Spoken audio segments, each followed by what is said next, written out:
Estando presentes os conselheiros Artagão de Matos Leão e José Durval Matos do Amaral, conselheiro substituto, Dr. Sérgio Ricardo Valadares Fonseca, e a procuradora do Ministério Público junto a esse tribunal, designada para a sessão, doutora Valéria Borba, declaro aberta, no horário regimental, a 12ª sessão ordinária desta primeira Câmara.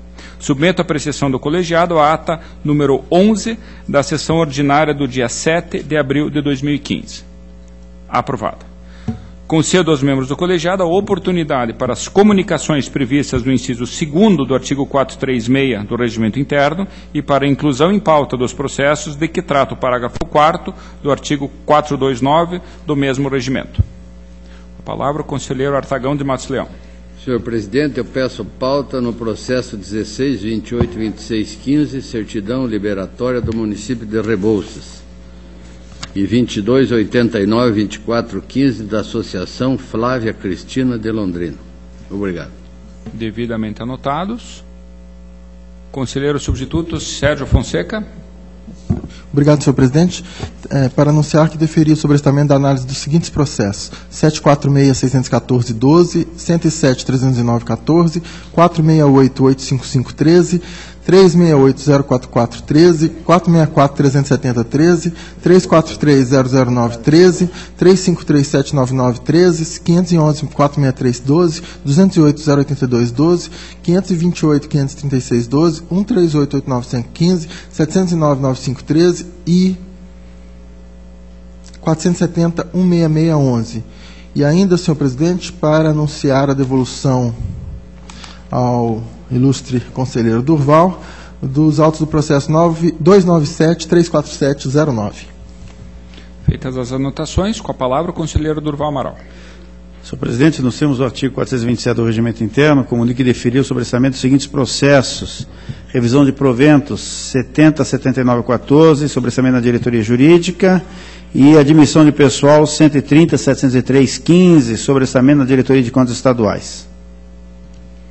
Feitas as anotações, eu também procedo à devolução dos autos 126.261.13, da pauta do conselheiro Durval Amaral, e comunico o sobrestamento do processo 144.763.15, processo de pensão na diretoria de controle de atos de pessoal, e o processo de transferência voluntária 239.940.10, na diretoria de análise de transferências.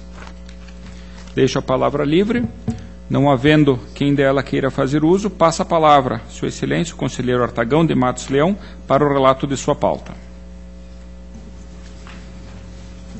Senhor presidente, demais integrantes do plenário, inicio o relato da pauta pelo processo 22.89.24.15, pedido de certidão liberatória da Associação Flávia Cristina de Londrina.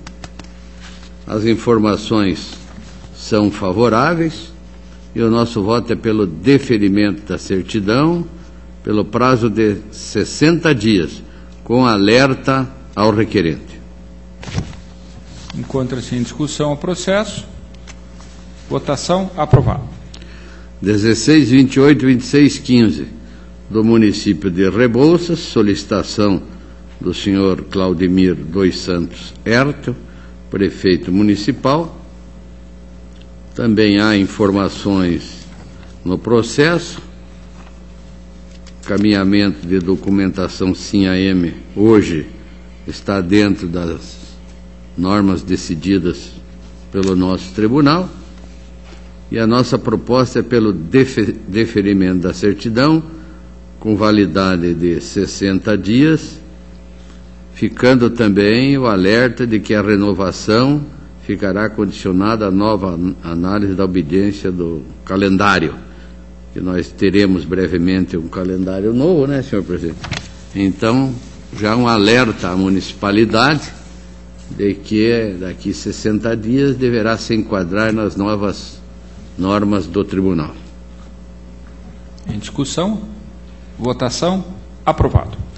66767212, processo dos terminais aéreos de Maringá, foi juntado novos documentos. Senhor presidente, eu peço a retirada de pauta. Retirada de pauta na forma regimental. processos que relatarei em bloco: 26770011, do Programa do Voluntariado Paranaense de Umuarama, são prestações de contas de transferência; o 10659713, do município de Ubiratã, e o 170.809.14, do Fundo Municipal de Assistência Social de Curitiba.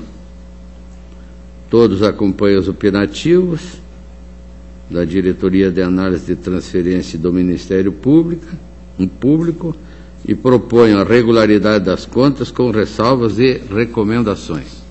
Relatório e voto. Em discussão, os votos dos processos anunciados pelo relator. Votação. Aprovado. Tenho certidão liberatória, processo 119610, do município de Assis Chateaubriand.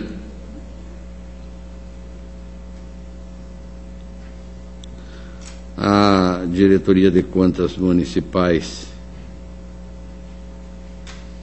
se pronuncia pelo deferimento, da mesma forma o Ministério Público e o nosso, aliás, pelo deferimento não, pelo arquivamento, levando em consideração que já foi feita a liberação online.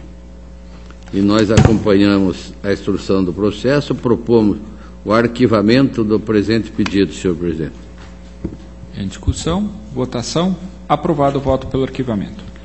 O 12.664.15, Consórcio Intermunicipal de Saúde da 22ª Regional de Saúde de Ivaiporã,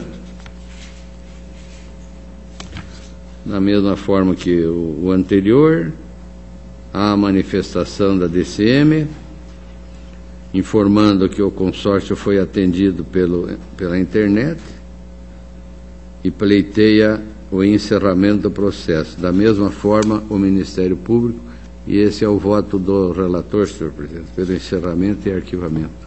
Em discussão, votação. Aprovado. Processo de servidor do Tribunal, processo 13.576415, interessado José Mário Novak, ocupante do cargo de analista de controle, formula requerimento, solicita a verbação de tempo de serviço prestado ao Exército Brasileiro, conforme certidão expedida pelo Ministério da Defesa, 15ª Circunscrição de Serviço Militar. Junta a certidão de tempo de serviço do período compreendido entre 3 de fevereiro de 86 a 28 de janeiro de 87. A Diretoria de Gestão de Pessoas é pelo deferimento, a Diretoria Jurídica também, da mesma forma o Ministério Público, e a nossa proposta de voto é pelo deferimento do pedido para a verbação do tempo total atestado por certidão de tempo de serviço militar de 1 ano, 26 dias, para fins de aposentadoria e disponibilidade. Em discussão, votação. Aprovado o voto. Prestação de contas anual, processo 23087914, da Câmara Municipal de Mandaguaçu, relativas ao exercício de 2013, encaminhadas pelo senhor Gustavo Henrique Sais, dentro do prazo previsto, dando cumprimento às disposições e determinações legais. Após examinar a documentação,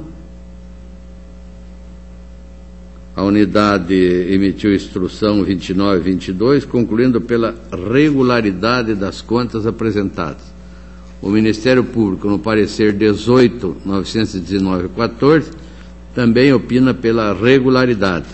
E a nossa proposta de voto é pela regularidade das contas da Câmara Municipal de Mandaguaçu, exercício de 2013, de responsabilidade do senhor presidente, senhor Gustavo Henrique Sais. Em discussão, votação. Aprovado o voto. O 26639314, da Câmara Municipal de Malé, caminhadas pelo senhor Orlando Schliga, dentro do prazo previsto. o exame da documentação, a unidade emite a instrução 3048, conclui pela regularidade das contas apresentadas pela Câmara Municipal de Malé. Da mesma forma, se manifesta o Ministério Público no parecer 19.346/14. E a nossa proposta de voto, acompanhando a instrução, pela regularidade das contas da Câmara Municipal de Malé, exercício de 2013, de responsabilidade de seu presidente, senhor Orlando Schliga. Relatório e voto. Discussão, votação, aprovado o voto. Prestação de contas de prefeito municipal, 19.7002, município Palmeiras, relativas ao exercício de 2012, encaminhadas pelo senhor Edir Averchak, atual gestor, dentro do prazo legalmente determinado. Após exame da documentação encaminhada, inclusive contraditório, a unidade emite a instrução 2391/14 e conclui pela irregularidade das contas apresentadas pelo município de Palmeira, em razão de falta de aporte para o regime próprio da Previdência, déficit nas obrigações financeiras frente a disponibilidades e do balanço patrimonial apresentar divergências no ativo permanente em relação aos dados do SINAM. E ainda é sugerida para cada irregularidade uma multa, prevista no 113, artigo 87, 3, parágrafo 4º. Esse processo teve mais 2 contraditórios, há uma tentativa de esclarecimentos. No final, a unidade mantém o seu posicionamento pela irregularidade, pelos motivos já declinados e aplicando as 3 multas. Da mesma forma, se manifesta o Ministério Público no final, no parecer 16.749/14, irregularidade das contas e aplicação de multas. Na nossa proposta de voto, senhor presidente, nós acompanhamos a instrução e propomos que esta Corte emita parecer prévio, recomendando o julgamento pela irregularidade das contas, exercício de 2012, de responsabilidade do prefeito, senhor Altamir Sanson, quem encaminhou o atual prefeito. A responsabilidade das contas é do ex-prefeito, em razão do aporte insuficiente no regime próprio de previdência, déficit verificado nas obrigações financeiras e divergência no balanço com a documentação do SINAM. E determinamos, então, as multas, de acordo com o artigo 87, terceiro parágrafo 4º da nossa Lei Complementar 113 de 2005. Relatório e voto. Que está em discussão. Votação. Aprovada a proposta de Vossa Excelência. Senhor presidente, a pauta está esgotada. Eu agradeço a Vossa Excelência e aos demais integrantes do plenário. Esta presidência que agradece a participação de Vossa Excelência e passa a palavra ao conselheiro Durval Amaral para o relato de sua pauta. Senhor presidente, senhora procuradora, senhor conselheiro substituto, inicio a minha pauta pelos seguintes processos de transferência voluntária, números 75, 43, 66, 12, 77, 86, 99, 12, 17, 80, 59, 13, 43, 98, 47, 13, 77, 43, 87, 13, 82, 51, 94, 13, 17, 67, 50, 14, 26, 91, 63, 14, 39, 07, 79, 14, 79, 25, 16, 14. Em todos os expedientes foram detectados aspectos formais não observados, decorrentes do período de adaptação ao Sistema Integrado de Transferência, o SIT. Assim, conforme o posicionamento que vem sendo adotado nesse colegiado, voto pela regularidade das contas com recomendação. Em discussão, os processos anunciados por Vossa Excelência. Votação. Aprovados os votos. Processo número 62.81.3307. Trata-se de aposentadoria por invalidez com proventos integrais concedidas ao servidor Jalindo João Dansky, ocupante do cargo de professor da Rede Estadual de Ensino.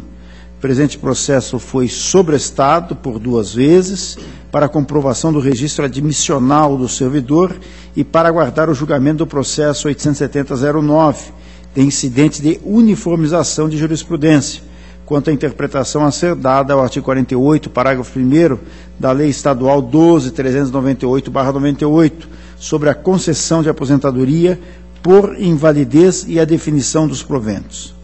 A questão da admissão foi superada. Quanto ao incidente de uniformização de jurisprudência, esse resultou no acórdão 11.3809, adotando-se o entendimento de que o rol das doenças elencadas no parágrafo 1º do artigo 48 não é taxativo e que cabe à junta médica pericial do órgão previdenciário estabelecer em cada caso se os proventos são integrais ou proporcionais. Dessa forma, a DICAP procedeu à análise do feito, concluindo pela legalidade e registro do ato aposentatório. Por sua vez, o Ministério Público de Contas manifestou-se pela negativa de registro do ato de inativação em análise, tendo em consideração que a doença que acomete o servidor não se encontra no rol do citado dispositivo legal.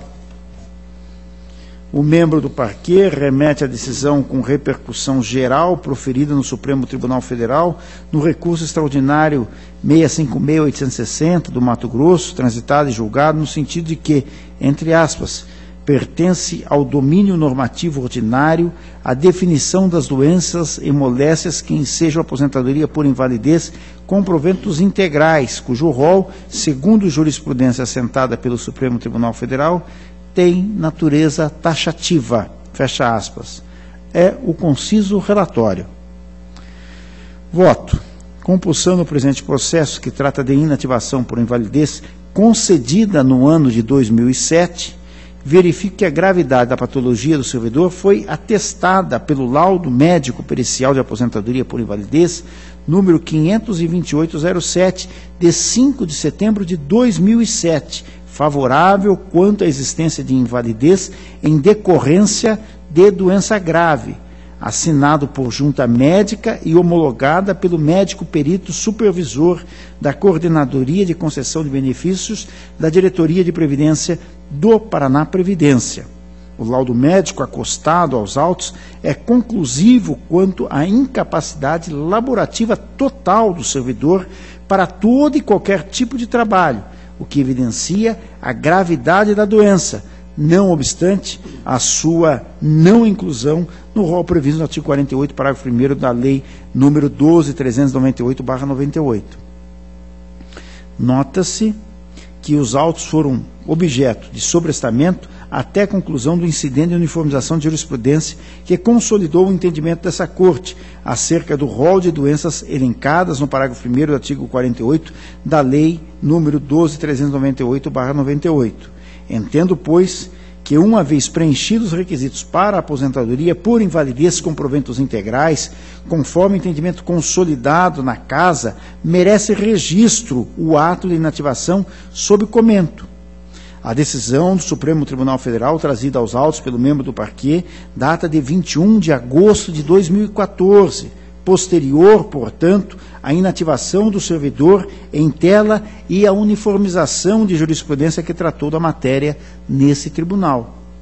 De acordo com o artigo 416-A do Regimento Interno dessa Corte de Contas, a reforma do entendimento fixado em uniformização de jurisprudência poderá ser revista, se assim suscitado, entendendo o parquê pela necessidade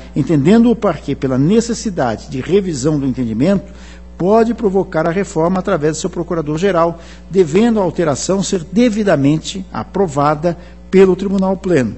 Destarte, acatando o opinativo da Diretoria de Controles e Atos de Pessoal e tendo em conta o entendimento firmado a partir da uniformização de jurisprudência número 15 desse tribunal, no sentido de considerar como não exaustivo o rol de doenças previstos na legislação do ente para fins de definição da integralidade ou não dos proventos, voto pela legalidade do ato que aposentou por invalidez com proventos integrais. É a proposta.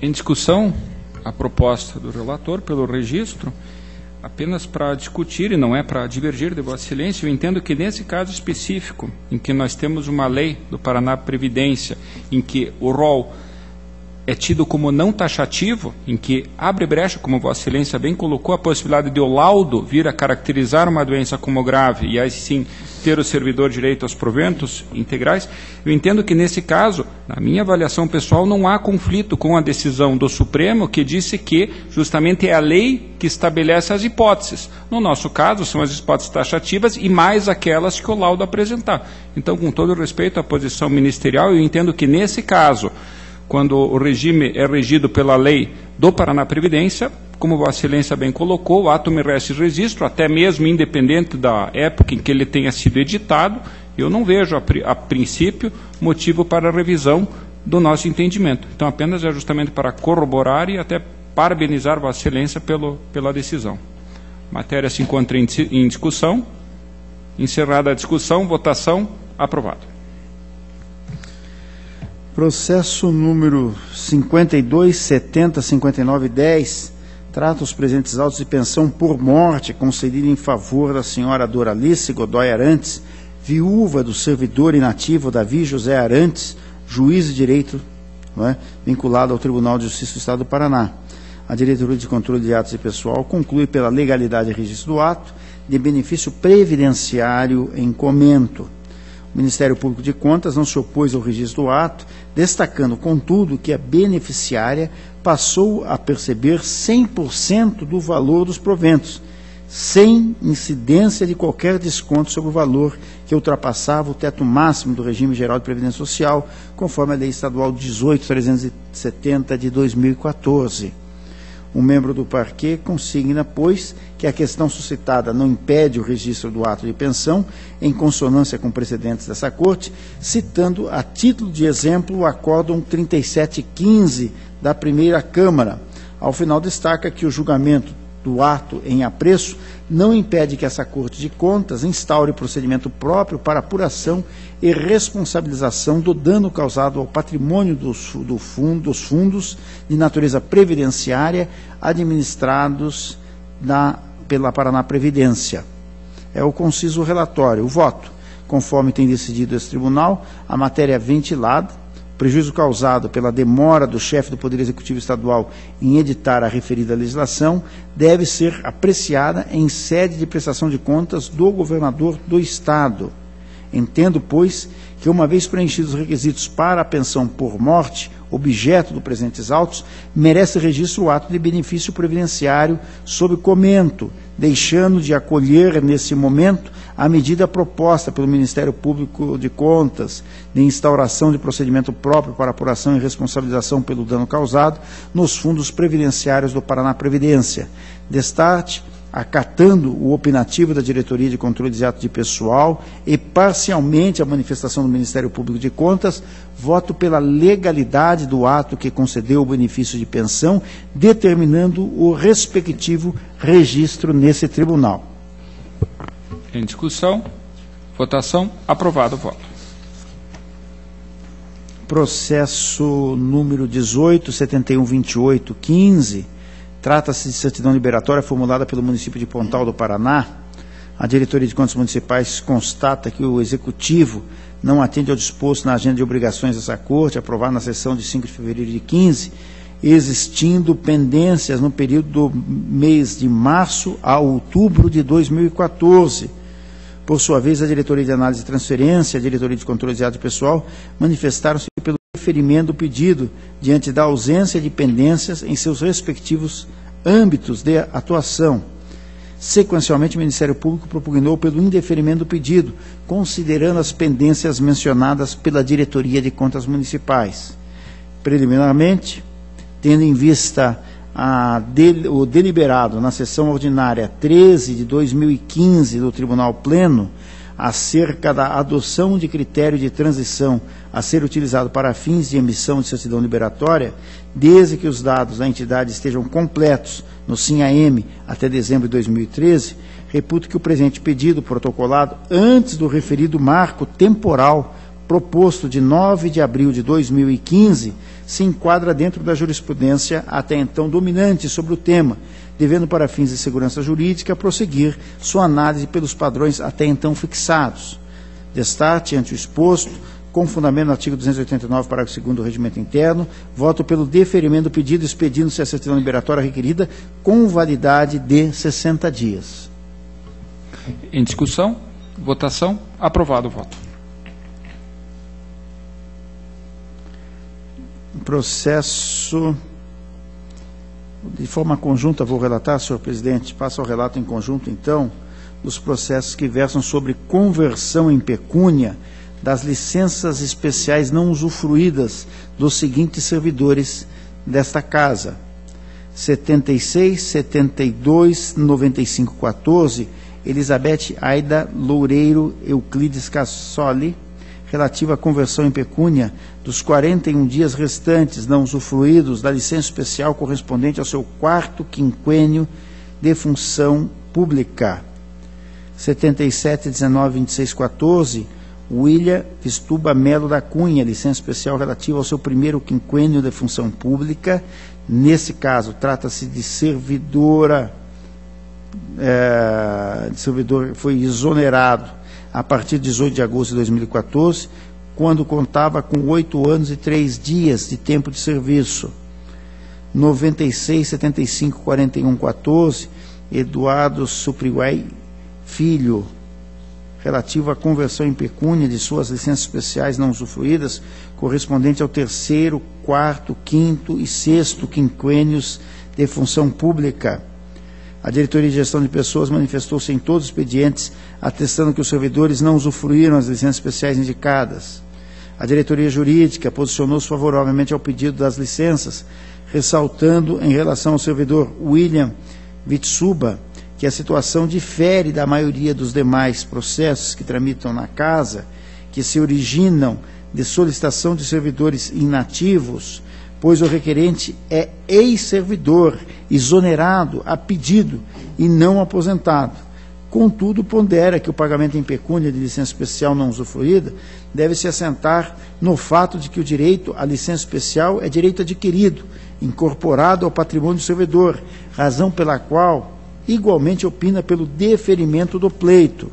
De igual forma, o Procurador-Geral do Ministério Público de Contas faz menção à evolução jurisprudencial do tema nesse tribunal pela possibilidade de pagamento indenizatório de férias e licenças especiais não usufruídas, independentemente de expressa previsão legal e negativa da administração à sua fruição. Compulsando os processos, verifico que os pedidos formulados pelos servidores encontram guarida na jurisprudência dos tribunais superiores e na jurisprudência recente firmada nessa Corte de Contas. Dessa forma, nos moldes como vem decidindo essa primeira Câmara, voto pelo deferimento dos requerimentos, claro, havendo disponibilidade orçamentária e financeira para tanto. Em discussão? Votação. Aprovados os votos. Processo número 10.40.360.14, trata-se de requerimento formulado pela servidora Vivian Feldcenter-Mareski, em que solicita a retificação de averbação de tempo de serviço conforme faz prova com certidão expedida pelo Instituto Nacional do Seguro Social. Requer a interessada a revisão do acórdão 48.15.14, no que diz respeito a serviço prestado para todos os efeitos legais à FunSaúde, para que passe a constar de 1º de agosto de 2007 a 1º de maio de 2008. Por conseguinte, requer a alteração da data de início, concedido apenas para aposentadoria e disponibilidade do serviço prestado ao Instituto de Tecnologia para o Desenvolvimento, de 2 de maio de 2008 a 17 de outubro de 2008, que seguirá conforme o tempo de contribuição expresso pela referida certidão. A diretoria jurídica opinou pelo deferimento da retificação nos termos mencionados pela DGP. O Ministério Público, corroborando a instrução, não se opôs ao deferimento do pedido e também, nesse sentido, é a proposta do relator pelo deferimento do pleito na forma solicitada. Em discussão, votação, aprovada a proposta. Processo 10.44.799.14, trata-se de requerimento formulado pelo servidor Guilherme Vieira, em que solicita a verbação de tempo de serviço conforme faz prova com certidão expedida pelo Instituto Nacional do Seguro Social. A Diretoria de Gestão de Pessoas esclarece que o servidor prestou serviços sob o regime do INSS no total de 1 ano, 5 meses e 1 dia. A Diretoria Jurídica opinou pelo deferimento da contagem de tempo de serviço, considerando-o para fins de aposentadoria e disponibilidade. O Ministério não se opôs ao deferimento do pedido e assim também ao voto do relator pelo deferimento do pedido, averbando-se o tempo de 1 ano, 5 meses e 1 dia para efeitos de aposentadoria e disponibilidade. Em discussão, votação, aprovado o voto do relator. Processo 2089-4213, trata os autos de prestação de contas da Câmara Municipal de São Jorge do Oeste, relativo ao exercício financeiro de 12. Após a concessão de oportunidade para o contraditório, a unidade técnica teve como saneado todos os itens, concluindo pela regularidade das contas.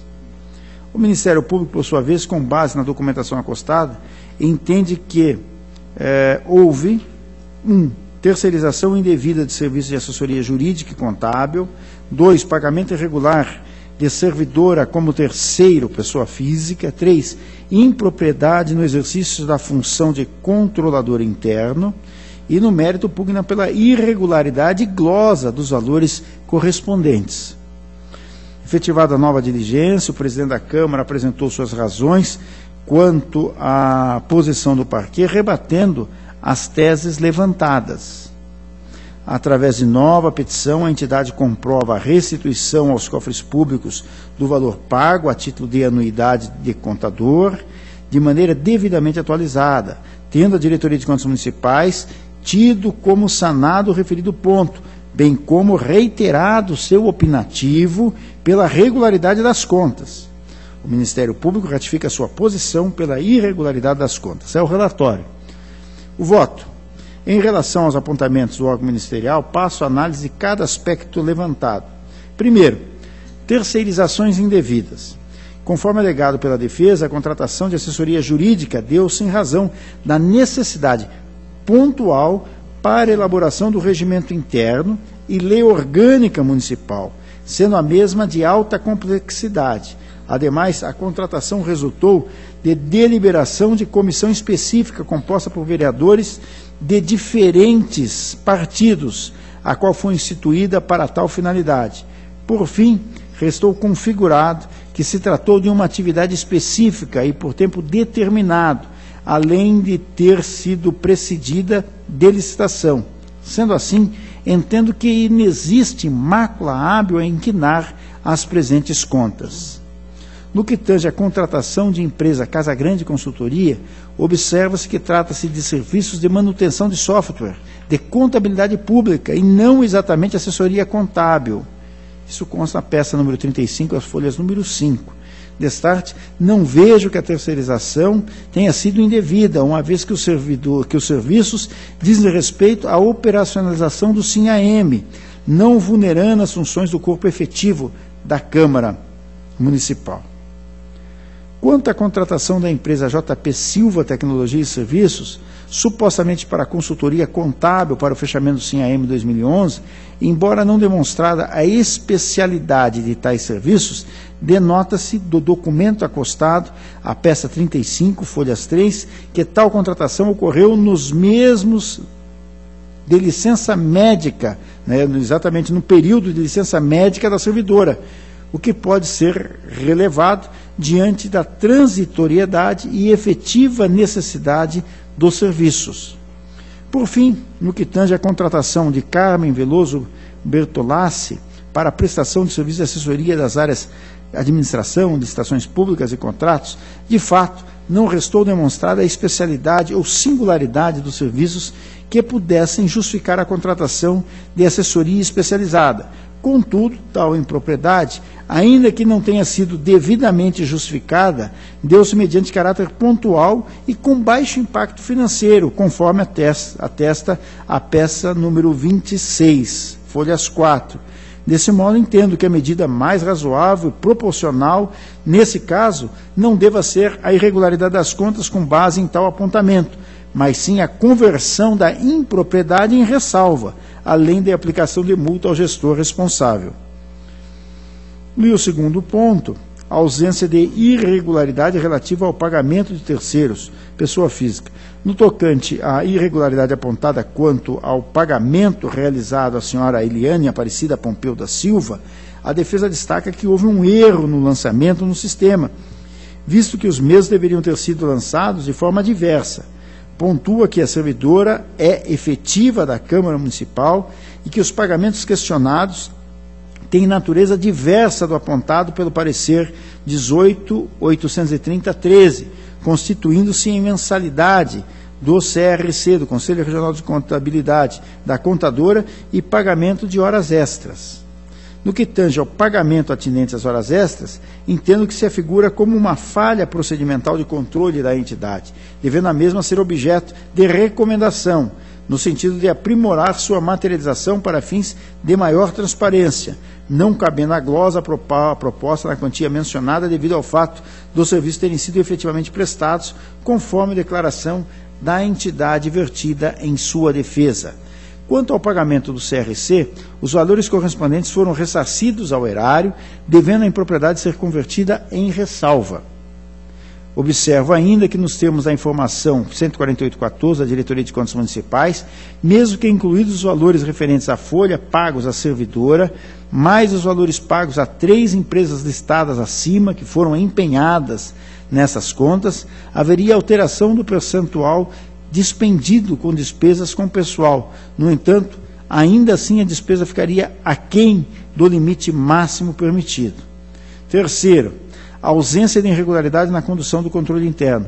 Consoante apontado na defesa, no caso do município de São Jorge do Oeste, o controle interno é instituído através da Lei 162 de 2007, sendo tal legislação aplicada ao Poder Executivo e Legislativo, artigo 1º. Assim, a Câmara se utiliza do controlador interno nomeado pelo Executivo. Nesse aspecto, igualmente divirjo da posição do parquê acerca do modelo de controle interno adotado pela entidade, uma vez que o mesmo é considerado válido, pois cabe à legislação específica do município a escolha do sistema, sendo livre para estruturá-lo. Nesse sentido, cito o precedente consubstanciado no Acordo 5364/13 da primeira Câmara. Ante o exposto, divirjo parcialmente dos opinativos lançados e voto. 1. Para julgar regulares as contas, ressalvando o pagamento do registro, anuidade de servidora no respectivo Conselho Profissional, CRC, Paraná, devidamente restituído, ante o teor da súmula número 8 do Tribunal de Contas do Estado do Paraná e a terceirização imprópria nas áreas de licitação e contratos. 2. Pela aplicação ao senhor Alfeu Caranhato, no cargo de presidente da Câmara, da multa prevista no artigo 87.4g da Lei Complementar 103 de 2005, em razão da terceirização indevida. É o relatório e voto, senhor presidente. A palavra a ilustre procuradora, doutora Valéria Borba. A única coisa que eu estranho no relato do doutor Durval é como uma Câmara e um município não tenham advogados suficientes, capazes de elaborar a lei orgânica que é tão própria da localidade, doutor. Outra coisa que eu estranho é essa glosa. Eu acho que foi restituído a parcela com relação ao Conselho de Contabilidade, porque é próprio de quem é contador, é personalíssimo. E outra, ficou em dúvida quando o senhor relatou envolveu a servidora e a entidade a restituição dos valores. Eu não entendi muito bem essa lógica quando o senhor refere-se a Eliane Aparecida Pompeu da Silva, porque no seu relato deu a impressão que o senhor se referiu a uma entidade, não a própria servidora. Então, gerou dúvidas. Então, primeiramente, eu acho que contratar alguém para elaborar a lei orgânica, que é uma função típica da administração pública, advogado ou procurador do município são aptos para se reunir e formular. Então, eu acho assim estranho esse tipo de contratação de consultoria. E também o que me chama a atenção é o município de São Jorge do Oeste. Não é esse município que teve um prefeito que renunciou ao cargo porque ele não conseguiu administrar, dada a contaminação que existia na região?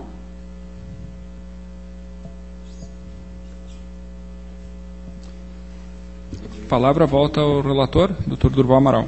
Perfeitamente.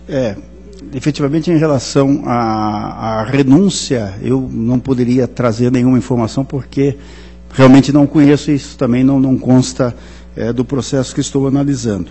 Mas, em relação à questão da contratação do regimento interno e da lei orgânica do município, efetivamente o que nós temos é uma situação de um município de pequeno porte, onde foi constituída uma comissão suprapartidária no âmbito da Câmara Municipal para estudar a proposta e a viabilidade e elaboração do regimento interno e da lei orgânica. E suprapartidariamente, todos os vereadores, a comissão constituída, propôs a contratação específica e pontual, porque não se sentiu em condições da elaboração de uma lei que, para nós outros, talvez pareça extremamente simples, mas para a edilidade daquela municipalidade extremamente complexa, razão pela qual foi feita uma contratação pontual, não é? Em uma Câmara Municipal ou em um município até de pequena estrutura e com poucos recursos humanos, inclusive, para poder elaborar. Mas foi deliberado, inclusive, pela edilidade, de uma maneira, assim, não foi uma iniciativa exclusiva do presidente. E nós estamos tratando da Câmara Municipal mesmo, não é? De São Jorge, não se trata do município, né? Então, só enfatizar. E a devolução dos recursos do CRC, não é, que foram recolhidos, foi efetivamente feito, então, razão pela qual eu estou excluindo esta possível irregularidade, porque foi efetivamente restituído ao erário. E eu mantenho a minha proposta. A matéria ainda está em discussão, apenas também para colaborar com a discussão. Recentemente nós entendemos por irregular uma contratação de escritório para elaboração de leis orçamentárias. Me parece aqui, com todo respeito ao pronunciamento do Ministério Público, a situação realmente é diversa. Que a elaboração de uma lei orgânica, me parece que a anterior era da década de 90, início dos anos 90, realmente exige possivelmente um conhecimento específico, dada a abrangência, até porque não se limita até aos assuntos corriqueiros, e eu, de minha parte, tratando-se de uma assessoria pontual, eu tendo a acompanhar a proposta de Vossa Excelência justamente pela regularidade dessa contratação, em face da complexidade do objeto específico em que se deu, que, no meu entender, não afronta o prejulgado número 6. Só para complementar. Com a palavra, a procuradora doutora Valéria. Nós temos a Procuradoria do Estado que pode auxiliar os municípios na dúvida, porque nós temos que emancipar e não usar o paternalismo novamente. Se eles são um município, eles têm condições de gerir a sua lei orgânica dentro da sua necessidade. Você não pode transportar para uma realidade lei pronta, ela deve ser criada ali no âmbito. Se não se julgam apto nem o procurador do município e nem o procurador da Câmara, realmente é questionável. Encerrada a discussão, votação, aprovada a proposta do relator. Processo número 22.679014. Trata os autos de prestação de contas do Fundo Municipal de Reequipamento do Corpo de Bombeiros de Umuarama, referente ao exercício de 13. A Diretoria de Contas Municipais constatou que as contas não apresentam restrições, sendo possível julgamento no sentido da regularidade. O Ministério Público acompanhou a unidade técnica e assim também a nossa proposta pela regularidade das contas.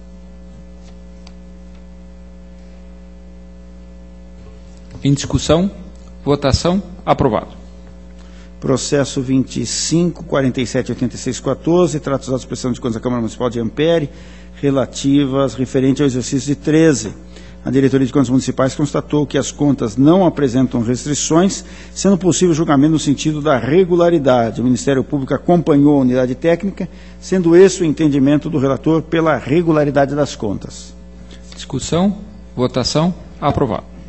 Processo 17.67.73.13, trata os autos de prestação de contas do município de Caloré, relativas ao exercício de 12. Concluída a instrução, remanesceu como restrição o resultado financeiro deficitário das fontes não vinculadas, na ordem de 6,88%. Já considerada aí a desoneração do IPI. E o déficit verificado das obrigações financeiras frente à disponibilidade, R$ 295.891,79. Dessa forma, a Diretoria de Contas Municipais do Ministério Público sugeriram a emissão de parecer prévio pela irregularidade das contas. Diante do não saneamento integral dos autos, acompanho o opinativo da unidade técnica do órgão ministerial e voto pela emissão de parecer prévio pela irregularidade das contas, em razão do resultado financeiro deficitário das fontes não vinculadas em déficit das obrigações financeiras frente a disponibilidades e pela aplicação ao ex-prefeito da multa constante do artigo 87.3, parágrafo 4º da Lei Complementar 103/2005, em face da irregularidade das contas. No entanto, não entendo aplicável a multa prevista no artigo 5º, inciso 3 e parágrafo 1º da Lei 10.028, conforme reiteradas as decisões desta Casa. É o relatório e voto. Em discussão, votação, aprovado. Senhor presidente, a minha pauta está cumprida. Agradeço a Vossa Excelência e aos demais membros dessa Corte. Esta presidência que agradece a participação de Vossa Excelência e passa a palavra ao ilustre conselheiro substituto, Dr. Sérgio Fonseca, para o relato de sua pauta.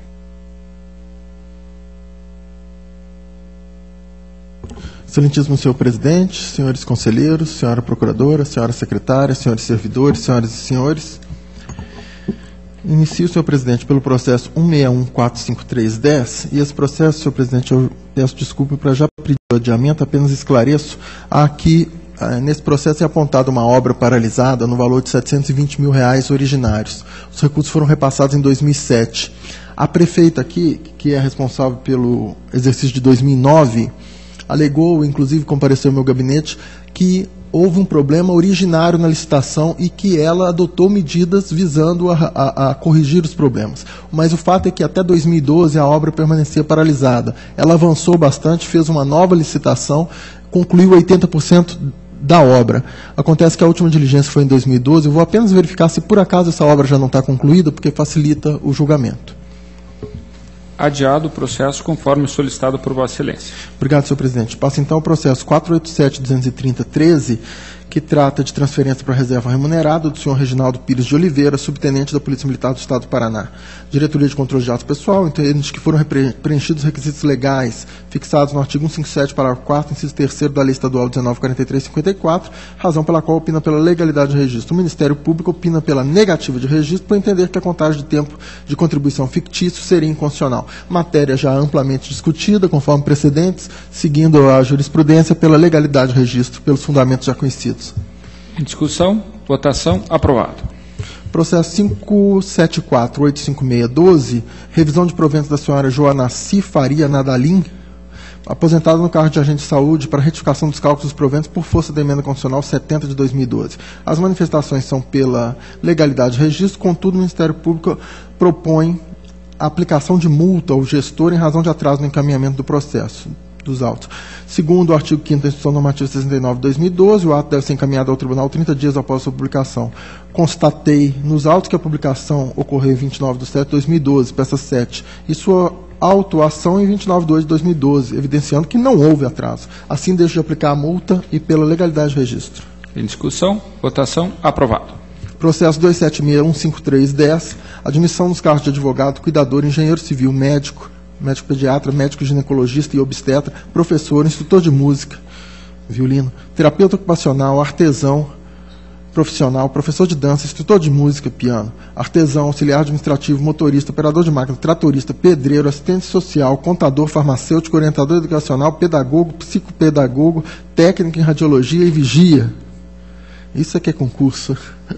Aprovados no concurso público disciplinado pelo edital 4 de 2009, promovido pelo município de Nova Esperança. A Diretoria de Controle de Atos Pessoal identificou inconsistência no edital do concurso, uma vez que a realização de provas práticas para os cargos de artesão, motorista, tratorista e operador de máquina, 4 cargos, não tiveram no edital normas reguladoras, objeto, forma de avaliação ou quesitos de pontuação. A unidade técnica afirma que abre aspas, a inexistência de parâmetros mínimos para que o candidato possa comparar seu desempenho à nota que lhe foi atribuída torna totalmente arbitrária a avaliação. Dessa forma, a Diretoria de Controle de Atos Pessoal e o Ministério Público opinam pelo registro das admissões, com exceção dos cargos em que houve a prova prática. Em relação a esse, propõe a negativa. Após a apresentação de justificativos pelo município, constando declaração emitida pela empresa executora do certame, peças 52 e 54, a Diretoria de Controle de Atos Pessoal e o Ministério Público de Contas mantêm seus opinativos, considerando que os critérios das avaliações das provas práticas deveriam ter sido expressos no edital do concurso. Opinam também pela aplicação da multa prevista no 87.1b da Lei Complementar 103 de 2005 ao senhor Gerson Zanusso. Esse é o relatório. Passo a minha proposta. Em relação ao registro daqueles outros cargos, sem problemas pela legalidade do registro. Quanto aos cargos em que houve prova prática, a não identificação no edital do tipo de critério para as provas práticas configura, evidentemente, em princípio, ofensa aos postulados constitucionais voltados para a administração pública, notadamente a publicidade e a impessoalidade, né, sem dúvida. Entretanto, verifica o seguinte: o concurso foi realizado em 2009, após os servidores em 2010. Dessa forma, os aprovados no concurso já adquiriram estabilidade. Eventual negativo de registro, agora em 2015, né, abalaria a situação jurídica consolidada. Do mesmo modo, não há indícios de má-fé, nem mesmo pelo critério objetivo, por parte dos servidores que ocupam seus cargos, havendo presunção de legalidade. Há ainda indícios nos autos que me convencem de que a melhor solução é a legalidade de registro. Verifico que, de fato, houve pouco número de prejudicados, eventuais prejudicados, uma vez que, dos 16 classificados após a prova escrita para a prova prática do cargo de artesão, 12 foram aprovados. Dos 13 classificados no cargo de motorista, os 13 foram aprovados. Dos 2 classificados no cargo de operador de máquina, nenhum foi aprovado. E o único classificado no cargo de tratorista foi aprovado. Outro fato relevante é que a empresa responsável pela aplicação da prova, a peça 54, juntou o documento em que demonstrou quais foram os parâmetros de avaliação. O fato é que, evidentemente, esses parâmetros de avaliação deveriam estar antes no edital, mas, ao que tudo indica, houve sim critérios razoáveis para ser feita essa aferição, e com essas considerações o voto é pela legalidade de registro de todos os admitidos. Em discussão? Senhor presidente. Com a palavra o conselheiro Artagão de Matos Leão. Senhor presidente, eu vou acompanhar o relator, mas o meu voto é pelo registro. Eu não vou votar pela legalidade e registro. Então, acompanhe em parte, né?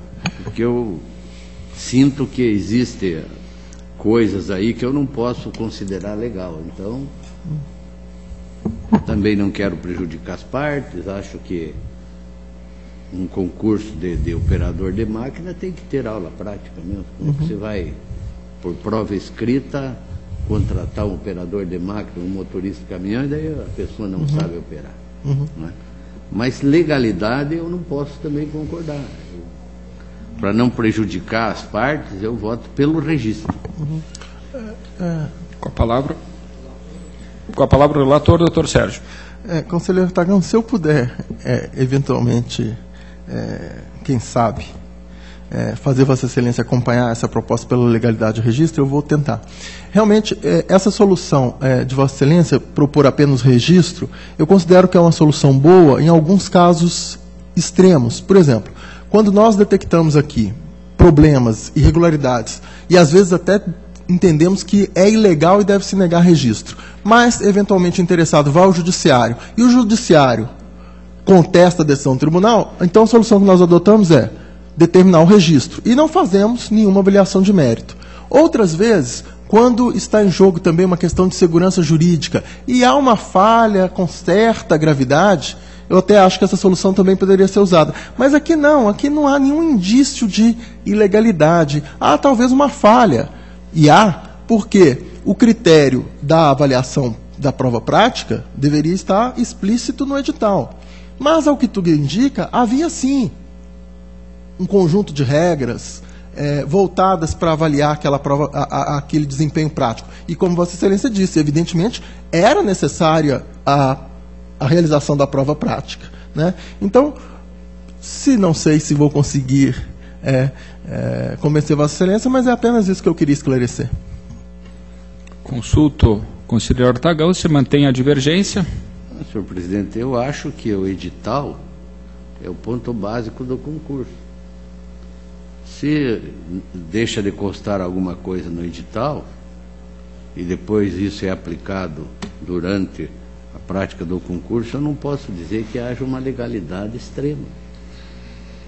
Mas não é um assunto assim também, né, tão importante que o meu ponto de vista sempre foi esse. Onde a lei não é estritamente seguida, eu voto pelo registro, levando em consideração, né, as circunstâncias, né, o local onde o concurso é feito.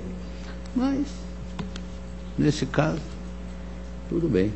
Se for unanimidade, eu acompanho. Eu submeto, então, à votação. O conselheiro Durval Amaral acompanha a proposta do relator. Então, por unanimidade, aprovada a proposta do relator. Agradeço a compreensão do ilustre conselheiro Artagão. Obrigado, conselheiro. Passo, então, agora ao processo 560.030/2012, admissão de pessoal, contratação por prazo determinado, professores. Aquela velha história, aqui são 20 professores contratados por prazo determinado, aquela velha história da realização do concurso público e não do mero teste seletivo. Eu faço aqui, então, aquelas considerações todas, inclusive daquela decisão famosa aqui, relatada pelo conselheiro Fernando, acórdão 46309. Menciono também que a secretária de Estado da Administração e Previdência, secretária de Estado de Ciência, Tecnologia e Ensino Superior, encaminhou, inclusive, ao tribunal um relatório mostrando a evolução dessa situação, com a redução dos cargos temporários, etc., etc. Faço essa rememoração toda, para, no final, concluir pela legalidade de registro, conforme jurisprudência. Em discussão, votação, aprovado. Senhor presidente, agora chegamos àquele processo interessante, que eu chamo de... Aliás, quero ver se escrevemos um artigo. A boa-fé objetiva e o caso da filha do prefeito. Esse aqui é aquele caso em que já houve pedido de vista, se não me engano, de Vossa Excelência, também do conselheiro Durval, acho que falta apenas o conselheiro Nestor. Desculpa, conselheiro Artagão. Porque é o vice-decano. É o vice-decano, desculpa. Senhor presidente, então, é o seguinte, é o processo 155-5007, que trata da admissão no cargo de dentista da senhora Thalita Richter Seren, aprovada no concurso público disciplinado pelo edital 2 de 2006, promovido pelo município de Alto Piquiri. Em sessão passada, eu comecei a relatar e mencionei que havia uma decisão, na verdade, uma decisão colegiada interlocutória, em parte. Nessa decisão anterior, nós consideramos legais e determinamos o registro de todos os admitidos, exceto exatamente a da interessada senhora Thalita Richter Seren, que era a filha do prefeito. E eu mencionei o parecer do ilustre procurador Gabriel Greger, em que, de maneira, digamos assim, muito interessante, apresentou diversas falhas no certame, mas no final concluiu pela proposta de legalidade de registro. E naquela oportunidade, Vossa Excelência há de se lembrar, eu mencionei, não, calma, Mas todas essas irregularidades que estão sendo apontadas aqui pelo senhor procurador não eram conhecidas quando nós apreciamos os outros atos, porque se fossem, nós não teríamos votado pela legalidade de registro. E por essa razão eu vou pedir desculpa, mas eu pedi para que fosse feito um apanhado rigoroso de todas as fases desse processo, para que fique claro que o tribunal não adotou uma decisão de doido. A decisão era adequada aos fatos conhecidos naquele momento. Então eu vou pedir desculpa para ler esse relatório em que fica muito claro toda a tramitação do processo, né, em respeito a nós mesmos, né? Ó, esse Tribunal de Contas, desculpe, relatório. Trata-se de admissão de pessoal do cargo de dentista da senhora Thalista Richter Seren, aprovada no concurso público disciplinado pelo edital número 2 de 2006, promovido pelo município de Alto Piquiri. O referido concurso, realizado em 7 de março de 2006, visava o provimento de 35 vagas no município para empregos públicos, CLT, de agente comunitário de saúde, 12 vagas, auxiliar de consultório dentário, 3 vagas, agente de dengue, 4 vagas, coordenador pedagógico, 1 vaga, dentista, 1 vaga, enfermeiro, 3 vagas, médico, 3 vagas, monitor, 5 vagas, técnico de enfermagem, 3 vagas. A interessada prestou o concurso para o cargo de dentista, obtendo o 2º lugar. Entretanto, quando a existência da candidata aprovada na primeira colocação, a senhora Thalita foi convocada e admitida no referido cargo, junto com os demais aprovados no certame. Tomou posse no dia 11 de agosto de 2006, 3 dias após a declaração da desistência da candidata aprovada em primeiro lugar, peça 53. Após a apuração da diretoria jurídica, porém, constatou-se um grau de parentesco entre a candidata convocada e alguns dos diretamente envolvidos na realização do concurso público, fato esse confirmado pela própria administração municipal, peça 32. Destaque-se o fato de que seu pai, o senhor Walter Richter, ser o prefeito de Alto Piquiri à época, tendo nomeado toda a comissão de concurso e conduzido sem impedimentos o certame. Além deste, registra a participação do tio da candidata, senhor Paulo Richter, que, na qualidade de membro da Comissão Municipal de Licitação, subscreveu o ato de abertura e julgamento do convite, que resultou na contratação da empresa responsável pela execução do concurso público. E também de sua prima, senhora Marta Richter Cabral, que, como assessora jurídica do município, emitiu parecer favorável à realização da licitação. Apesar do exposto, a diretoria jurídica manifestou-se em 2 oportunidades favorável à legalidade ao registro das admissões presentes nos autos. Porém, após novos esclarecimentos solicitados pelo Ministério Público de Contas, pareceres 298208 e 794208, peças 36 e 37, a unidade técnica passou a se posicionar pela negativa de registro da admissão da candidata e pela legalidade de registro das demais nomeações, conforme parecer 1208708, peça 54, ratificado pelo seu posterior parecer 157009, peça 64.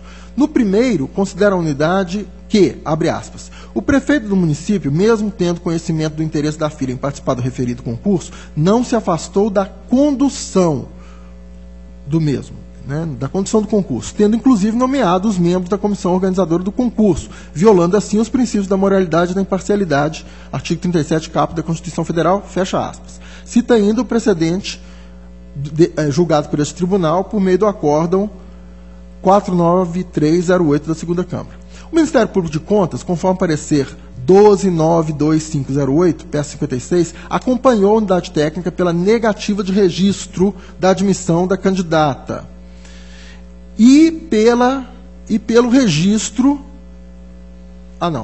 acompanhou a unidade técnica, isso, pela negativa de registro e pelo registro das demais. Propôs ainda o encaminhamento do feito ao Ministério Público Estadual, nos termos de 7211 da Constituição Federal, em razão da conduta do senhor Walter Richter, ao não se afastar da condição do concurso, ferindo assim o que, né, teria sim ferido os princípios da moralidade e impessoalidade. O parquê concluiu sua manifestação sugerindo a aplicação de multa ao senhor Richter com base no artigo 87, 4b da Lei Complementar 10305. Esse entendimento foi ratificado pelo parecer seguinte, 237609, peça 66. Conforme termo a peça 67, o processo foi redistribuído ao conselheiro substituto Tiago Barbosa em 24 de 3 de 2009. Registro que, inicialmente, o processo havia sido distribuído ao conselheiro Henrique Nagbora em 16 de 1 de 2007 e redistribuído ao conselheiro Maurício Requião de Melo Silva em 3 de 2 de 2008. Em despacho, o eminente auditor, conselheiro substituto Tiago, determinou a juntada da lei de criação do cargo de dentista ocupado pela filha do prefeito, com seu comprovante de publicação, além de um histórico documentado do nome dos servidores que ocuparam a respectiva vaga até a sua última vacância, de modo a ser comprovada a data e a razão da mesma. Quer dizer, então o senhor relator à época teve todo o cuidado de verificar quando esse cargo foi criado, quem ocupava antes, quando houve a vaga, exatamente, imagino eu, para verificar se não havia sido aquela vaga, digamos assim, curiosamente criada exatamente, exato, criada ali num momento muito peculiar, né? Então ele fez esse levantamento todo. Então, de modo a ser comprovada a data e a razão dessa vaga. Apresentados os documentos, a diretoria jurídica, conforme parecer 121.1509, peça 74, solicitou diligência para outros esclarecimentos, o que foi referido pelo relator, então o colega Tiago.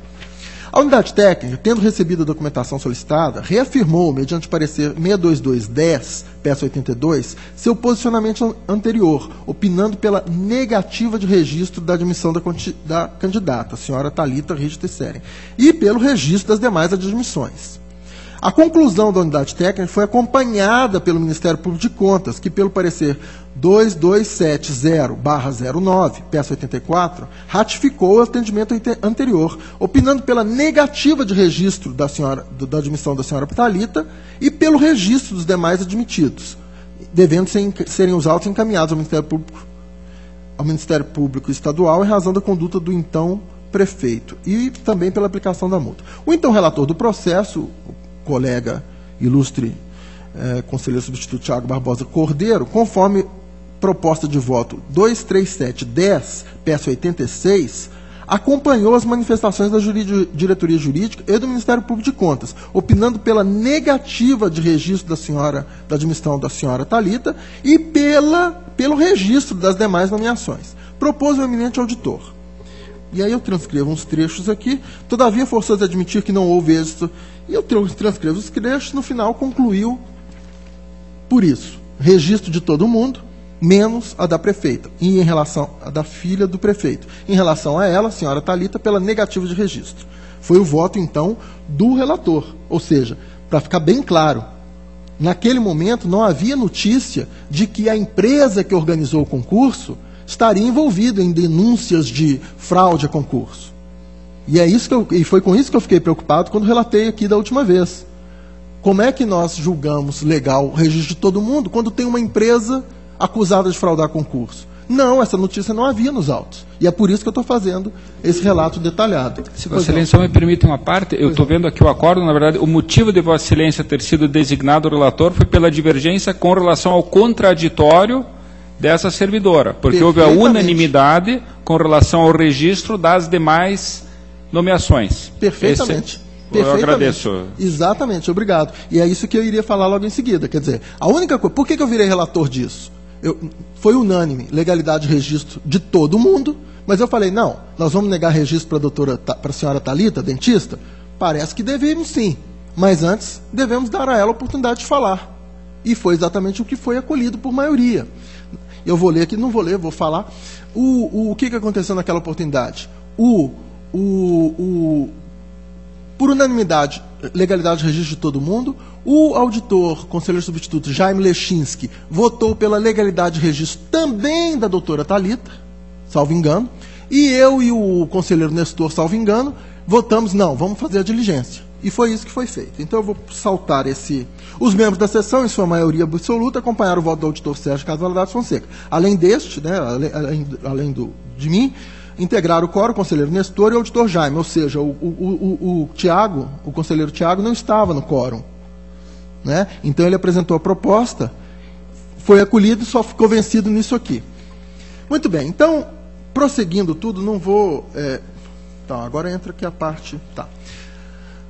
Então, fiquei relator conforme redistribuição à peça 87. Em ofício realizado pela diretoria de protocolo, a senhora Thalita Richter foi citada para apresentar suas razões de contraditório, conforme documentação presente à peça 98. E aqui é importante, e esse fato é ruim, para mim também, mas esse processo eu conferi aqui, não ficou no meu gabinete, graças a Deus, mas se tivesse ficado, paciência, mas eu tenho a obrigação de registrar. Registre-se que a citação da interessada ocorreu apenas em 9 de maio de 2014, ou seja, quase 4 anos após a decisão do colegiado, e mais de 3 anos do trânsito em julgado. Então, lamentável. Bom, graças a Deus, para mim, não estava no meu gabinete, mas de qualquer jeito eu sou supervisor do processo e poderia e deveria ter visto que demorou ser feita essa citação, mas tudo bem. Tudo bem não. Só quero dizer o seguinte, que houve uma falha aqui e que houve um decurso grande de tempo não imputável à senhora Thalita. A senhora Thalita Richter manifestou-se em defesa e exercício contraditório conforme ofício à peça 101. Alega a interessada que não houve vícios no concurso público, já que seu pai não teve qualquer participação no certame, tendo apenas assinado o ato de nomeação da comissão escolhida pelo secretário de administração. Reforça que o concurso foi aplicado por uma empresa idônea, completamente desconhecida por seu pai. Aduz ainda que foi aprovada no referido certame exclusivamente por seus méritos, não tendo recebido qualquer privilégio, sendo inclusive nomeada apenas após a desistência da candidata aprovada em primeiro lugar. Ao assumir o cargo, teria inclusive recebido os piores e mais distantes lugares de atendimento do município para trabalhar, o que atestaria a imparcialidade e impessoalidade com que ela fora tratada. Expõe que a negativa de seu registro seria uma injustiça, pois representaria um tratamento desigual daquele dispensado aos demais candidatos aprovados no concurso, somente pelo fato de seu pai ser o prefeito da cidade. Alega ainda a interessada que transcorreram mais de 8 anos desde sua nomeação e que a impugnação de sua admissão lhe traria prejuízos irreparáveis, já que sua vida pessoal já havia se estabelecido de maneira íntima ao cargo ocupado no município. Conclui afirmando não ser a responsável pela demora da análise do processo, não podendo, deste modo, ser prejudicada por isso. A Diretoria de Controle de Atos Pessoal, por meio do parecer 12.192/14, peça 102, analisou a defesa apresentada pela senhora Thalita Richter. Segundo a unidade técnica, porém, a declaração da interessada não acrescentou elementos que demonstrassem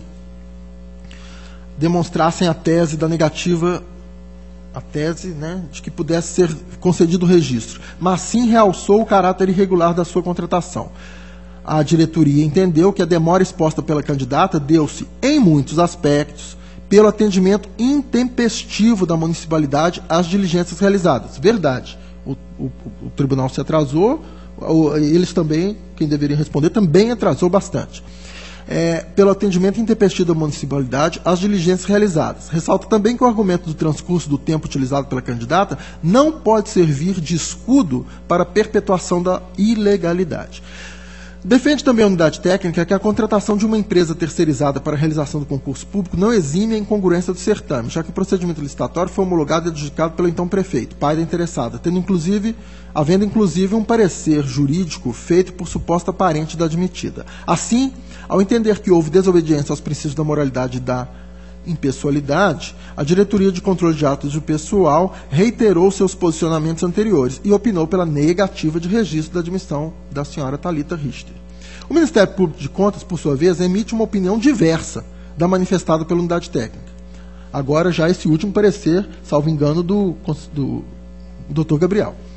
O Ministério Público de Contas, por sua vez, emite uma opinião diversa da manifestada pela unidade técnica. Conforme parecer 611/14, peça 104, entende que as circunstâncias apontadas pela Diretoria de Controle de Ato Pessoal não são capazes de, por si só, comprovar algum tipo de favorecimento à candidata Thalita Richter. Aponta que este tribunal, durante as 2 gestões do senhor Walter Richter na prefeitura, registrou a admissão de servidores que também possuem vínculo de parentesco com o então prefeito, não havendo, nesses casos, questionamentos quanto à impropriedade dos provimentos. Destaca o Ministério Público de Contas que a idoneidade da empresa promotora do certame é duvidosa, pois, além de não atender o requisito de qualificação técnica previsto no artigo 30, parágrafo 1º, inciso 1º da Lei 8666/93, é suspeito que o objeto da atividade econômica principal da referida empresa seja o, abre aspas, loteamento de imóveis próprios, fecha aspas. Possuem um histórico de concursos fraudulentos. Soma-se a isso há fatos objetivos e indiciários de irregularidade, como reduzido número de inscritos no concurso, denunciando pouca divulgação do certame, ou exíguo prazo de inscrição, contratação da empresa por meio do critério do menor preço, em detrimento da técnica e preço, o uso aparente de sutilezas, como aprovação de parentes não em primeiro lugar, mas em segundo ou terceiro, nomeados a partir da desistência dos primeiros colocados, incineração das provas logo após a homologação do resultado, e o fato dos únicos nomeados serem antes titulares de cargos comissionados. Deste modo, cria-se um cenário altamente favorável à negativa de registro do ato de admissão. Contudo, então, depois de apresentar tudo isso, o ilustre procurador Dr. Gabriel Gleiger diz o seguinte: estes fatos deveriam anular o certame como um todo, o que já não seria possível em face do registro das demais admissões, conforme decisão presente no acordo 2888/10, peça 88. Logo, as irregularidades não poderiam afetar apenas a nomeação da candidata Thalita Richter Seren, já que todo o concurso estaria irremediavelmente maculado.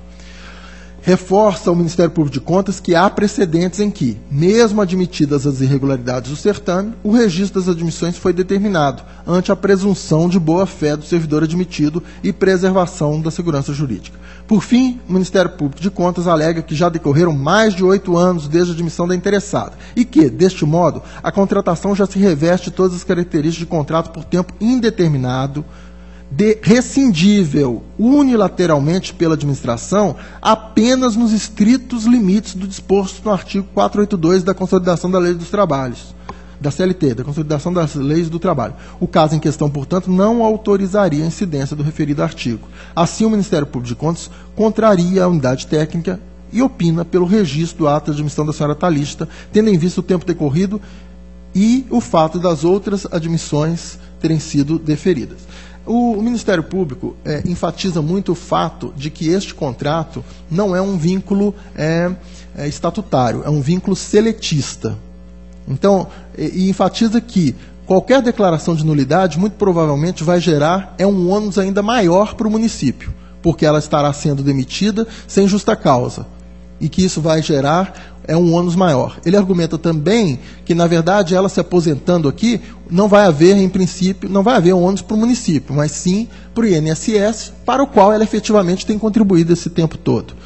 Isso é um aspecto também que o procurador pondera, o fato de que ela está regida pela CLT. Bom, senhor presidente, na sessão anterior, em que eu não fiz toda essa minudente exposição, eu mencionei a questão da boa-fé objetiva e boa-fé subjetiva. E o que é a boa-fé objetiva? É uma forma de enxergar as coisas independentemente da cabeça de quem pratica o ato. Ou seja, nós vamos examinar se a conduta do gestor público é uma conduta que segue um paradigma que a sociedade quer que siga, independentemente de na cabeça dele estar a boa-fé ou não. Então, nós queremos que quando haja um concurso público num pequeno município, não possa a filha do prefeito participar? Ou, se a filha do prefeito vai participar, o prefeito tem que se desvincular da condução do concurso? Sim, queremos isso.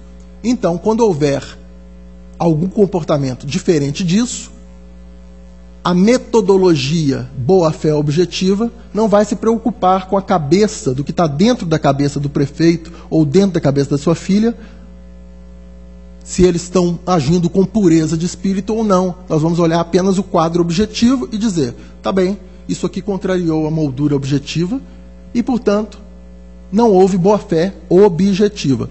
Pelo que eu saiba, é isso que é, e podem me corrigir se eu estiver errado, mas pelo meu entendimento é isso que é o conceito de boa-fé objetiva, né? É uma metodologia, uma forma de analisar as coisas sem levar em conta o aspecto subjetivo, a cabeça de quem está ali. Dito isso, senhor presidente, então, eu tinha também já mencionado, em alguns casos, votei usando ou tentando usar a moldura da boa-fé objetiva. Olha, nós não queremos isso. Nós não queremos que a filha do prefeito, num município pequeno, com a tia, ou sei lá quem, dando parecer pela contratação da empresa, o prefeito assinando o contrato com a empresa, ela participe do concurso. Realmente nenhum brasileiro vai querer isso, apesar de termos situações mais complicadas. Por exemplo, se num município como Curitiba, a filha do prefeito faz um concurso para um determinado órgão. Pode isso ou não? Eu sei o seguinte, se a filha da presidente Dilma fizer concurso para o Ministério Público Federal, eu não vejo muita coisa demais, porque nós sabemos que o Ministério Público Federal é independente e que o concurso, em princípio, vai ser sério. Então, agora, é diferente no município grande e no município pequenininho. Bem, mas o fato é que, depois de ponderar tudo isso, eu vou apresentar minha proposta pela legalidade de registro, diante das circunstâncias, diante de terem se passado 8 anos, diante de ter havido uma falha nossa na rapidez disso. E vou dizer, para o tribunal ter eficácia nessas decisões, é preciso, na minha visão, que haja auditorias de concurso público. É preciso que nós acompanhemos isso para e passo, porque se eu for julgar uma admissão 10 anos depois, realmente eu vou ter dificuldades para negar o registro, a menos que realmente... E aí eu fico numa situação difícil de aplicar essa própria tese que eu acabei de falar, que é a da boa-fé objetiva, ou essa metodologia de análise. Então, no caso aqui, diante das circunstâncias, diante do prazo decorrido, diante da alegação, diante também, considerando a questão enfatizada pelo Ministério Público, de que esse é um cargo seletista e que provavelmente, se nós negarmos registro, determinarmos a exoneração, e isso se reverterá, na verdade, em mais prejuízo para o município. Diante desse quadro, eu estou apresentando minha proposta pela legalidade de registro, deixando muito claros todos os problemas que houve nessa contratação. Em discussão a matéria.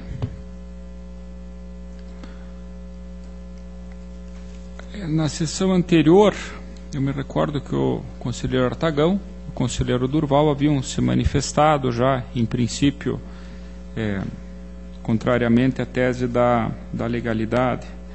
Eu vou tecer umas breves considerações, apenas diante do brilhante relato feito pelo Dr. Sérgio, mas me parece que a situação aqui realmente é diferente de tudo que nós vimos. Primeiramente, Dr. Sérgio, com todo o respeito, me parece que o fato de o tribunal não ter o conhecimento à época daqueles fatos que hoje poderiam levar a um julgamento diverso, ou seja, pela negativa de registro, me parece que não impediria realmente nós tomarmos essa decisão. Não é por conta apenas do princípio da isonomia que nós poderíamos equalizar as situações dentro de um panorama de ilegalidade. Então, vindo esses novos fatos à tona, me parece que essa nova... Pois não, desculpe interferir, eu concordo com Vossa Excelência, eu acho também isso. Isso aqui... Não, desculpa, só por enfatizar isso. Eu concordo com Vossa Excelência. O fato de ter havido um erro por desconhecimento nosso, agora que nós conhecemos os fatos, não impede, então, que essa pessoa tenha um tratamento diferente, porque o tratamento dela não é diferente. Não. É que os fatos que nós sabemos agora são diferentes, a moldura que nós conhecemos é diferente. Mas isso foi um argumento do procurador. Perfeito. E eu agradeço, Vossa Excelência, corrobora o meu argumento. Mas ainda que nós tentássemos, por meio da isonomia, equiparar essas situações, me parece que existe aqui, sim, uma situação diferente.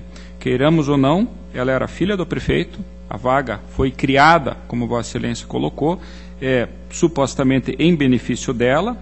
O presidente da comissão de licitação era o seu tio, irmão do prefeito, e quem deu o parecer, me parece, no processo de licitação, o parecer jurídico, também foi uma prima sua parente, por via de consequência. Então, me parece que aqui, vindo à tona todos esses fatos, de que o objeto da empresa era de loteamento e não propriamente de concursos, e nos concursos que fez houve indicação de irregularidade. Me parece realmente difícil nós vermos a possibilidade aí de efetivamente registro. Com relação à observação do procurador sobre os efeitos trabalhistas, eu dei uma olhada aqui no parecer, ele realmente cita uma decisão do Supremo. Até onde eu vi, conselheiro Sérgio, a decisão do Supremo não menciona a hipótese de negativa de registro pelo tribunal. Ela faz referência à necessidade de um procedimento administrativo para a demissão.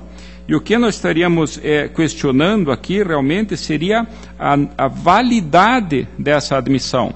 Então, se o tribunal, mediante um procedimento instaurado, dentro de suas competências constitucionais, tendo trazido aos autos, inclusive a servidora, para que se manifestasse, numa decisão colegiada, sujeita ainda a grau de recurso, entendermos que essa nomeação que essa contratação teria sido ilegal, não me parece que dela poderiam haver efeitos trabalhistas que pudessem prejudicar o município. Mas isso, evidentemente, estamos entrando numa seara fora da atuação do tribunal, apenas eu lanço isso como contraponto ao que o ilustre procurador colocou. Então, em princípio, a matéria ainda está em discussão, mas eu teria uma tendência a acompanhar os votos que foram inicialmente, as manifestações iniciais dos conselheiros que compõem essa Câmara, que seriam, até onde eu percebo, em sentido diverso. Mas passo a palavra ao conselheiro Artagão para o debate da matéria. Eu já me manifestei em sessão anterior e vou manter o meu posicionamento. Nós estamos analisando hoje apenas a admissão da senhora Thalita. As demais admissões nós já examinamos. Naquela ocasião tínhamos determinado tipo de informações, hoje temos outras informações, mas não podemos analisar aquilo que já está julgado e registrado. Nós estamos apenas hoje discutindo a situação da senhora Thalita. O tribunal, me parece, estaria escancarando as portas e não abrindo as portas para que não tenhamos condições futuras de negar registro para praticamente nenhum concurso, se registrarmos, né, as condições da senhora Thalita, filha do prefeito, cargo criado possivelmente para ela. Essa história do segundo colocado e o primeiro desistir, sobejamente, nós conhecemos. Tio numa posição, prima em outra posição. Me parece que está muito bem desenhado e, no meu entendimento, o tribunal deve mesmo negar registro e determinar um tempo para que seja desligada, né, dos quadros da prefeitura. Já foi o meu posicionamento anteriormente, é o mesmo posicionamento hoje, embora eu tenha que destacar o brilhante relato do auditor Sérgio Valadares, que me parece estudou bem a matéria, mas eu fico com a posição anterior. Acho que o doutor Gabriel também forçou um pouquinho, porque ele contou toda a verdade para depois dizer que aceitava. Então, senhor presidente, o meu posicionamento definitivo é acompanhando Vossa Excelência, que vai fazer o acórdão pela negativa de registro e pelo desligamento da senhora Thalita. Com a palavra o conselheiro Durval Amaral. Senhor presidente, confesso que esse caso, desde a vez anterior, quando foi relatado pelo conselheiro substituto Dr. Sérgio, ele chamou muita atenção, tenho certeza não só desse conselheiro, mas dos demais, tendo em vista as peculiaridades desse caso, não é? Então, confesso até que quando, em um primeiro momento, pelo próprio relato, observei que todos os demais inscritos e aprovados, todos os aprovados no concurso público tiveram e obtiveram registro, porque só a odontóloga não haveria de ter, não haveria de obter esse registro. Isso realmente me fez pensar muito, até em um primeiro momento de acompanhar a postura, a proposta do relator. Entretanto, o conjunto da obra como um todo, muito bem aqui também enfatizado por Vossa Excelência, realmente faz com que, por mais vontade até de acompanhar, porque é muito difícil, na maioria das vezes, você conseguir provar esse favorecimento a um parente num concurso público, não é? Então, é bastante difícil essa prova contundente, não é? Na dúvida, eu tenderia a acompanhar efetivamente o registro. Mas são tantos detalhes, tantas peculiaridades aqui, desde a empresa contratada, o objeto social diverso. Claro que isso não foi levado em consideração no primeiro momento, mas o tio, a prima, o parecer jurídico, o presidente da comissão. Então, todo esse arcabouço, toda essa situação me faz, nesse momento, refletindo melhor, acompanhar a divergência proposta por Vossa Excelência. Então, esse também é a minha posição. Eu consulto o relator, se pretende fazer uso da palavra antes do encerramento da discussão. Eu agradeço, então, a gentileza de Vossa Excelência. Eu quero apenas agradecer e transferir, já que alguns mencionaram a riqueza de detalhes do relatório, eu solicitei que fosse feito esse levantamento todo exatamente para que não pairasse dúvida sobre a decisão anterior do tribunal, e todo esse apanhado que eu li foi feito pelo meu novo estagiário, o Fernando José dos Santos Dutra, e que também está encarregado de fazer a pesquisa sobre boa-fé objetiva e boa-fé subjetiva, para que nós possamos publicar um artiguinho. Então, agradeço ao Fernando, agradeço a Vossa Excelência, e vou, nesse caso, na dúvida, manter a minha proposta, e já me colocando à disposição, se Vossa Excelência puder, conselheiro Ivens, fazer a gentileza de incluir, então, esse relatório detalhado aí do nosso estagiário, Fernando, né, para poder incluir no voto de Vossa Excelência esse relatório detalhado. Eu agradeço. Encerrada, portanto, a discussão, em votação, parece que por 3 votos a 0, fica vencida a proposta do ilustre relator. Eu apenas consulto quanto à lavratura do voto, porque o nosso regimento fala em quem primeiro propôs o voto divergente.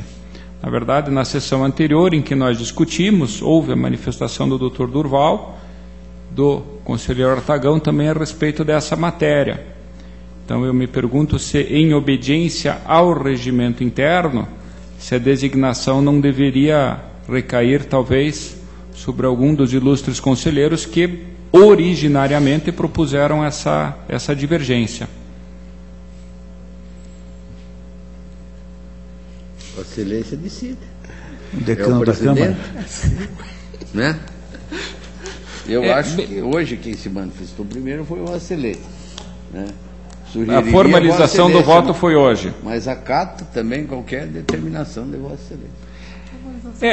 O artigo dá margem para dúvida, né? E é uma filigrana, mas eu acho que é interessante nós decidirmos. Eu me recordo de que, salvo engano, o doutor Artagão já teria registrado o voto, ele já teria se antecipado na sessão anterior que seria contra a proposta do relator quando houve a manifestação do conselheiro Durval. Então, é o que me pareceu, consulto Vossa Excelência, se concordaria com essa interpretação do nosso artigo. O artigo é o 458 do regimento interno. Doutor Ivens, não precisa ler o regimento. Com toda a tranquilidade, eu acato a decisão do plenário, não há problema nenhum. Eu agradeço o acordo. Eu agradeço a manifestação de Vossa Excelência, consignando então o interesse do Dr. Sérgio em publicar o seu voto vencido nos termos regimentais juntamente com o acordo. Aí eu já não concordo. Ele pediu para Vossa Excelência, não para mim. Não. Porque todo mundo estava pensando que ia ser Vossa Excelência que ia fazer o acordo. Então eu me referi assim, ele me referiu também a Vossa Excelência. Agora, se ele solicitar novamente, nós podemos acatar. É claro. Então, se eu puder solicitar, eu encaminho ao gabinete de Vossa Excelência esse relatório do Fernando, né? Quer dizer, que ele fez sob a minha orientação, mas acho que ele fez um bom trabalho. Então, eu encaminho a Vossa Excelência ao gabinete de Vossa Excelência. Eu agradeço. Então, aprovada a proposta de divergência, designado o Dr. Artagão para a lavratura do acórdão, indo o Dr. Sérgio encaminhar ao gabinete do novo relator a proposta vencida. Senhor presidente, então, se posso continuar? Por favor. Vossa Excelência tem a palavra. Obrigado. Então, o último processo da pauta é o 7470613, são embargos de declaração. Aqui, senhor presidente, também houve uma transferência de relatores. Então, e o embargo de declaração tem pedido infringente para declarar nulidade da decisão embargada. Então, eu ouvi as unidades técnicas e, em resumo, a unidade técnica opina pelo conhecimento e provimento dos presentes embargos, a fim de que seja reconhecida a nulidade do acórdão de parecer prévio 39913 em função da ausência de fundamentação, recomendando o retorno dos autos à fase instrutória consubstanciada a peça 96, devendo-se então ser franqueado o direito ao contraditório e a defesa ao embargante. O Ministério Público de Contas pugna pela nulidade da decisão, retorno da fase processual. Eu também estou verificando que, com efeito, o acórdão embargado encerra a mesma falha da decisão trazida aqui como exemplo. Não se observam no conjunto da decisão apontamentos específicos quanto aos itens do relatório que representavam gravame bastante a provocar o parecer prévio pela irregularidade. Cuide-se que o acórdão 148910 pleno foi luzidio anular ao determinar a nulidade por ausência de fundamentos. A genérica descrição da existência de irregularidades e assim por diante, senhor presidente. Estou simplesmente acompanhando as manifestações para votar no sentido que se dê infringência aos embargos, declarando nula a decisão anterior e permitindo, então, o exercício de defesa pelo interessado, e retornaremos, então, à fase instrutória. Propósito de Vossa Excelência, então, é pela procedência dos embargos com efeitos infringentes para nulidade do processo.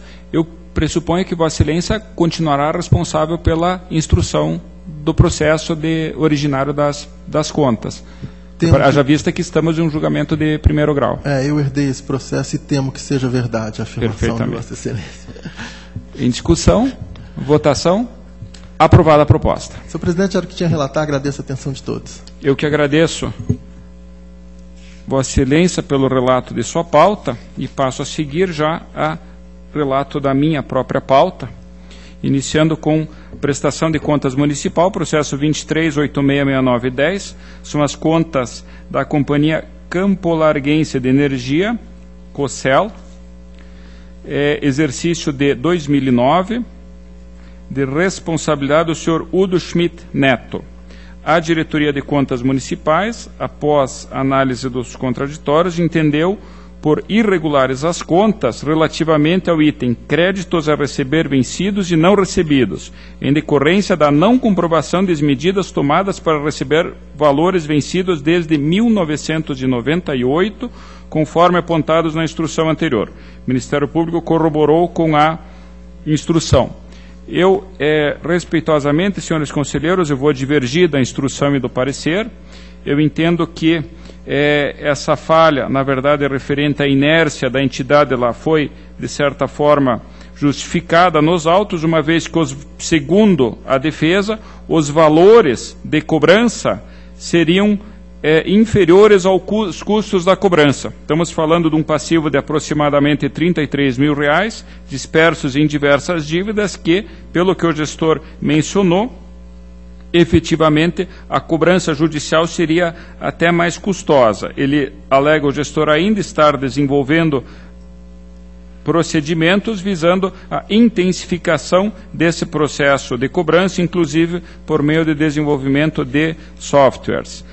Ainda é importante destacar que nós estamos tratando das contas do exercício de 2009 e, como foi dito, esses débitos retroagem ao ano de 1998 e os seguintes. Então, me parece que com mais razão ainda esse motivo da possibilidade de conversão e ressalva, notadamente, porque esse item, até o exercício de 2008, nós estamos aqui falando de 2009, esse item não fazia parte do escopo da análise das contas. Então, me parece que a regularidade com ressalva e uma recomendação no sentido de que adote essas medidas pode melhor substituir a irregularidade. Então, o voto é pela regularidade com ressalva e recomendação.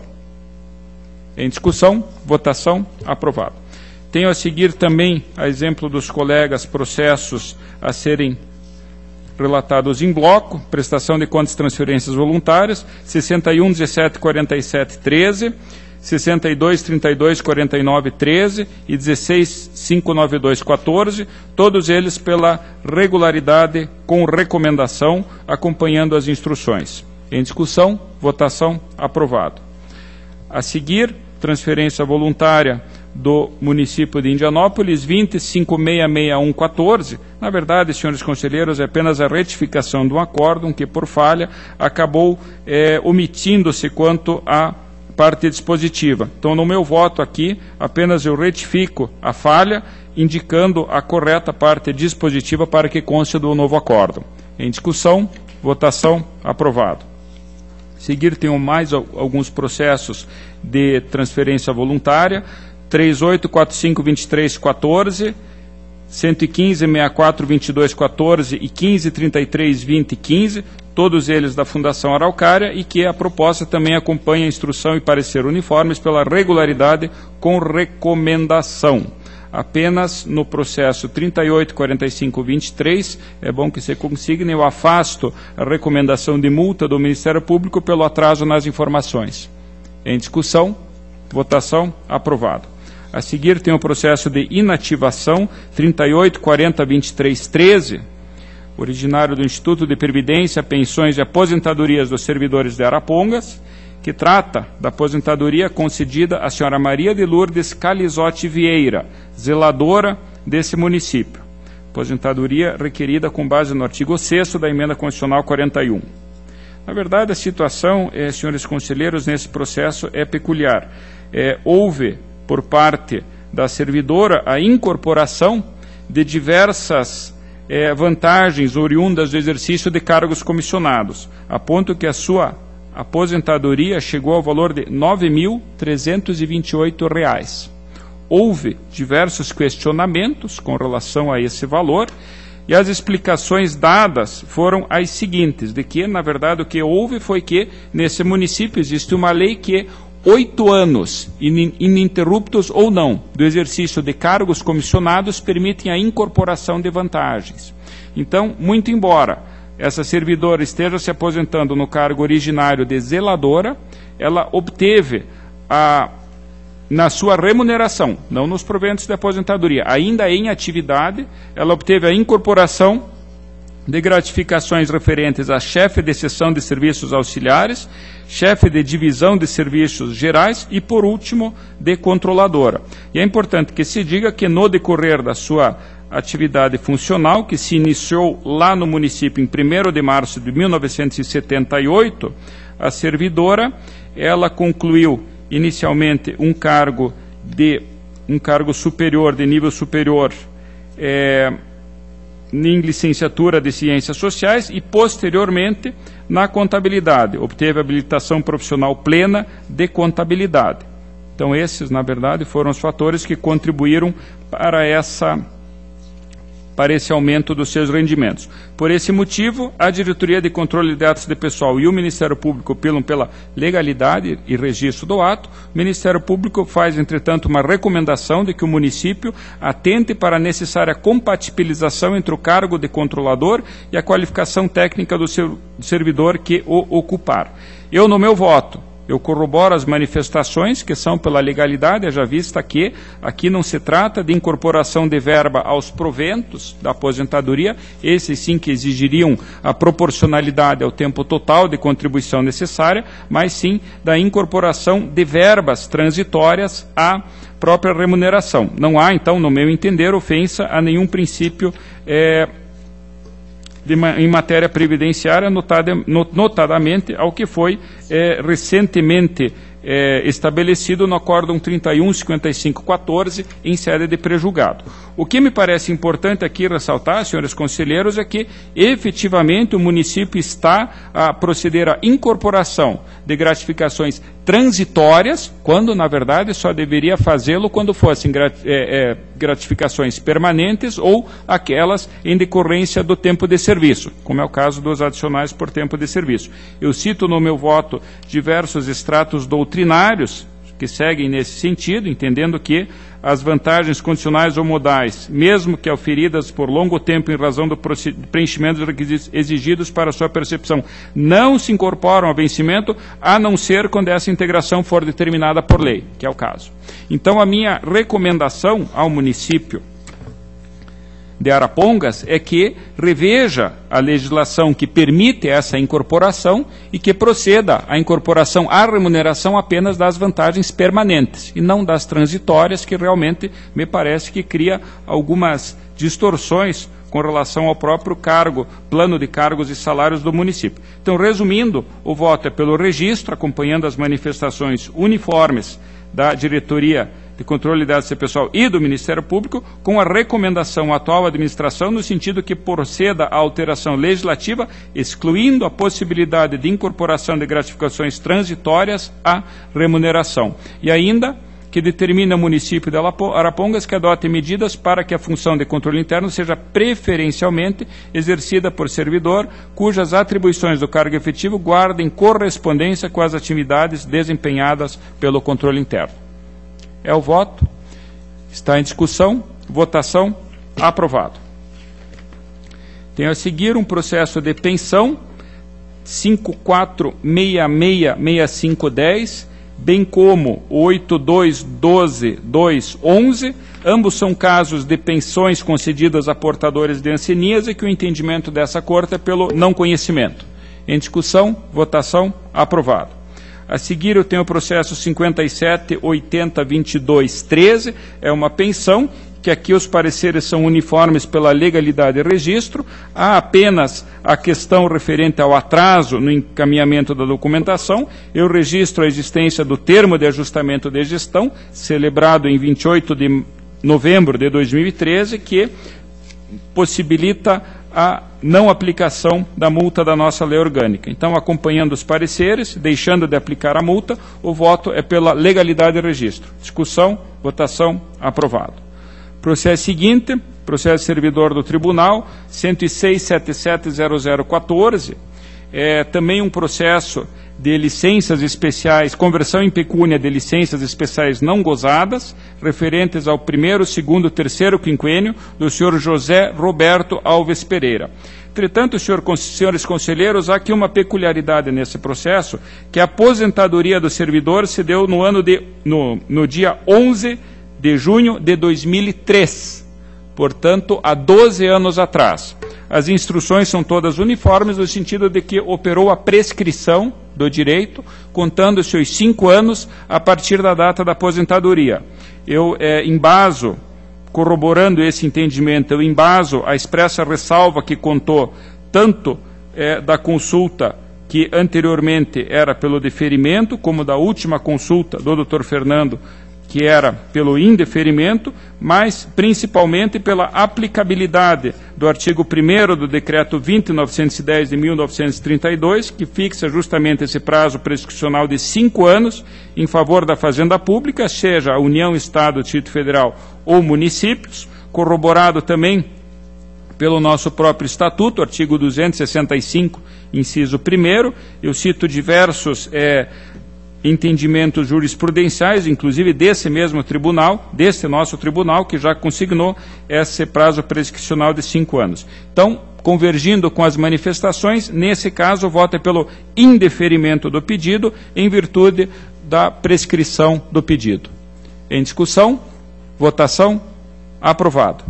A seguir, eu tenho o processo 11.12.730.14, que objetiva a conversão em pecúnia do valor residual de férias não gozadas referentes ao período aquisitivo de 1º de janeiro de 2012 a 3 de dezembro de 2012, em favor da servidora Ivone Todd Deschamps.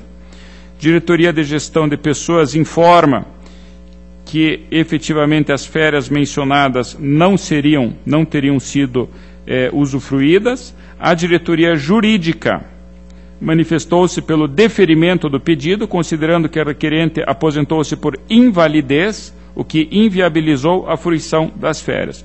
Ministério Público corrobora o entendimento da unidade técnica pelo deferimento do pedido, proporcionalmente aos meses trabalhados de 11/12 sobre a base de cálculo. É o relatório. Eu, no meu voto, eu também acompanho as manifestações, eu entendo que, nesse caso, independente de maiores considerações, a aposentadoria foi por invalidez, e nesse caso nós temos considerado a possibilidade de indenização tanto das licenças como das férias, que é o caso aqui em análise. Eu cito ainda a jurisprudência do Supremo Tribunal Federal, que também faz referência à possibilidade de conversão de férias não gozadas em indenização pecuniária por aqueles que não mais podem delas usufruir, justamente com base no princípio da vedação do enriquecimento sem causa, mencionado pelo ilustre conselheiro Durval Amaral na sessão de hoje. Então, resumindo, acompanhando manifestações uniformes, o voto é pelo deferimento do pedido, observada a proporção de 1/12 por mês de efetivo exercício, ou seja, 11/12, calculada com base na remuneração do mês em que se findou o vínculo, ficando o pagamento condicionado à melhor conveniência orçamentária e financeira da administração. Em discussão, votação, aprovado o voto. Tenho ainda processo de servidor, processo 78.383.15 do senhor Elias Gandur Tomé, em que pretende a concessão do abono de permanência equivalente ao valor de sua contribuição previdenciária, baseado no artigo 2º, parágrafo 5º da emenda 41.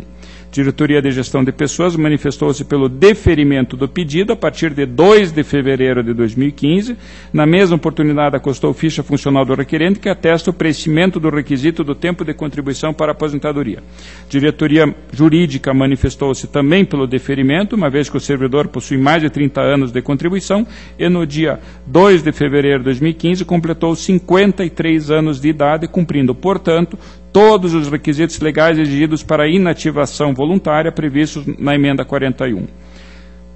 Ainda foi proferido um despacho para que o Paraná Previdência se manifestasse, que também corroborou os opinativos anteriores pelo preenchimento dos requisitos legais, e nesse mesmo sentido foi a manifestação do Ministério Público. Nessas condições, conforme acima relatado, meu voto é pelo deferimento da concessão do abono de permanência a partir de 2 de fevereiro de 2015, ocasião em que o interessado preencheu os requisitos para a aposentadoria voluntária baseada na emenda 41. Em discussão, votação, aprovado o voto. Tenho ainda a prestação de contas anual, processo 233.398.14, contas da Câmara Municipal de Tibagi, exercício de 2013, de responsabilidade do senhor Wilson de Lima. As manifestações são uniformes pela regularidade das contas e esse também é o voto. Em discussão, votação, aprovado. Processo seguinte, idênticas condições, 274.280.14, Câmara Municipal de Perobal, responsável Venderson Leite Barbosa, também acompanhando manifestações uniformes, o voto é pela regularidade das contas. Em discussão, votação, aprovado. Creio que está atendida a minha pauta. Deixo a palavra livre, não havendo quem dela queira fazer uso, tendo em conta o feriado de Tiradentes do dia 21 de abril, próxima terça-feira, convoco a próxima sessão para o dia 28 de abril, terça-feira seguinte, às 14 horas, horário regimental. Levante-se, apresente.